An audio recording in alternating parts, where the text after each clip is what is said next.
IAS और वकील में एक ही अंतर है।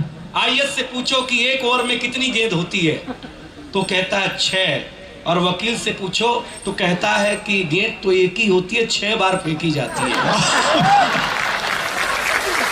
बच्चों से आप नहीं जीत सकते। वो मेरे दोस्त का लड़का टीवी देख रहा था तो उसकी दादी ने बोला, बोले नालायक दिन भर टीवी देखता है, कुछ बातें करते हैं। बोले दादी क्या बातें करे चाचा जान? बच्चा बोला, बोले दादी क्या बातें करे? ले दे के 4 6 7 6 लोग तो हैं हम। बोले 6 कैसे? बोले एक आप, एक पापा, एक मम्मी, एक दीदी, एक मैं और एक ये बिल्ली। बोले कोई बात नहीं बेटा, कल तेरे पिताजी से बोल दूंगी, वो एक कुत्ता लेके आ जाएंगे, अपन 7 हो जाएंगे। बोले वो कुत्ता इस बिल्ली को मार के खा जाएगा, अपन फिर 6 हो जाएंगे। बोले कोई बात नहीं बेटा, कल को तेरी दुल्हन घर आएगी, अपन फिर 7 हो जाएंगे। बोले फिर बहन की विदाई हो जाएगी, अपन फिर 6। बोले कोई बात नहीं, तेरे भी आंगन में किलकारियां गूंजेगी, तेरे भी बाल गोपाल होंगे, अपन फिर 7 हो जाएंगे। बोला हाँ फिर तुम निपट लोगी। तो दादी ने बोला जा नालायक, तू जाके टीवी देख। तू अपनी खूबियां ढूंढ, खामियां निकालने के लिए लोग हैं ना। अगर रखना है कदम तो आगे रख, पीछे खींचने के लिए लोग हैं ना। सपना देखना है तो ऊंचा देख, नीचा दिखाने के लिए लोग हैं ना। तू अपने अंदर जुनून की चिंगारी भड़का, जलने के लिए लोग हैं ना।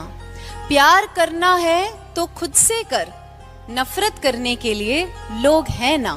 तू अपनी अलग पहचान बना, भीड़ में चलने के लिए लोग हैं ना।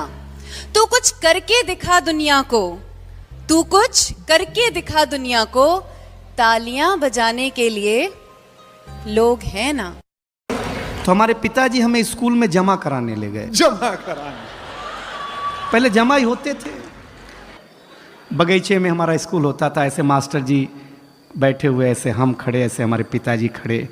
तो मास्टर साहब ने पिताजी से पूछा किसका लड़का है? तो मेरे पिताजी इमोशनल हो गए, बोले मास्टर साहब आपका ही है। मैं सही बताता हूं।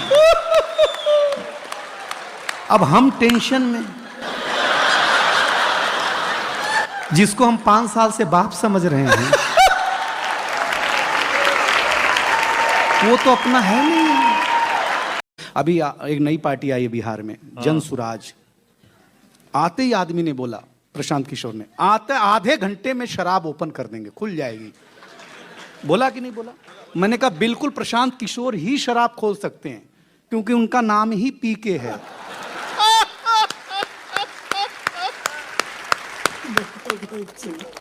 दशहरे के दिन रावण को नेता लोग ही क्यों जलाता है?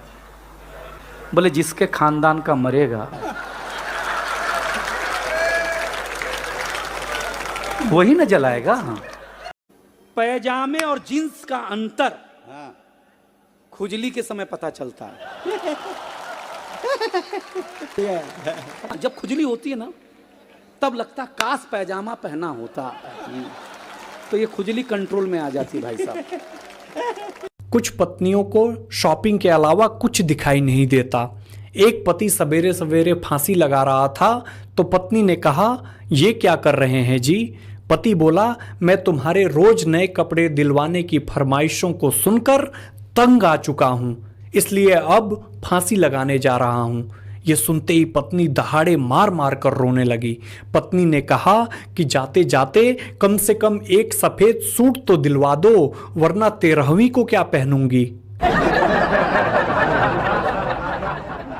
जो मां की नहीं सुन रहा वो राहुल गांधी, जो बाप की नहीं सुन रहा वो अखिलेश यादव, जो किसी की नहीं सुन रहा वो नरेंद्र मोदी, और जिसकी कोई नहीं सुन रहा वो केजरीवाल। योगी जी का शहर है, योगी जी मुख्यमंत्री हैं। एक बच्चे से टीचर ने पूछा कि यमक अलंकार किसको कहते हैं? बच्चा बोला जहां एक ही शब्द कई बार आए और अलग अलग अर्थ दे उसको यमक अलंकार कहते हैं। तो टीचर ने बोला कि उदाहरण देकर बताओ। बच्चा बोला उत्तर प्रदेश में कोई धरने पे इसलिए नहीं बैठता क्योंकि योगी जी ऐसी जगह धरने लगते हैं कि धरने वाली जगह कहीं धरने लायक नहीं रहती। उसके पास ना एक जादू है, वो जब भी मुस्कुरा भर लेती है मेरी दुनिया में सब कुछ थम सा जाता है। वो जब कोई बात कहती है तो सुनते रहने का मन करता है। वो रूठती है तो लगता है जमाना रूठ गया मुझसे। ऐसा नहीं है कि मेरी दुनिया में लोग नहीं आए पहले, पर उसके आने के बाद से सब कुछ बदला बदला सा लगता है मुझे। सुनो यार, कभी कभी खुद को भी शाबाशी दे लिया करो। दूसरों की तो बड़ी तारीफ करते हो, कभी खुद की भी पीठ थपथपा लिया करो। तुम्हारा जो रास्ता है, सफर की जो मुश्किलें हैं, वो तुमने ही तो झेली हैं। इसी बात पर कभी कभी खुद को भी हौसला दे दिया करो। लड़की का बाप लड़की के लिए लड़का देखने निकलता है। बात बारी का जरा आनंद लेके सुनना और बारी की भी। वो लड़की का बाप लड़का देखने निकलता है लड़की के लिए, और दिमाग में ये धारणा बना के निकलता है कि लड़का खाते पीते घर का हो, यानी कि संभ्रांत परिवार का हो, बड़ा थोड़ा बहुत वैसे वैसे वाला हो। वो लड़की का बाप लड़का देखने निकलता है ये सोच के कि लड़का जो है वो खाते पीते घर का हो।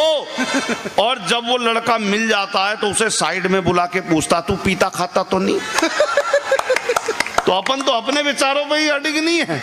मोदी जी जब कहीं बोलते हैं गुजराती होने के बाद हिंदी में तो बहुत अच्छा लगता है। अच्छा, उन्होंने बताया हिंदी सीखी कैसे। उन्होंने बताया मैं चाय बेचते बेचते हिंदी सीख गया। आपने पढ़ा होगा, सुना होगा, मैं चाय बेचते बेचते हिंदी सीख गया। भाई इसमें क्या खास बात है? आधा पंजाब दारू पी पी के अंग्रेजी सीख गया। भाई को खास बात है तो बताओ ना।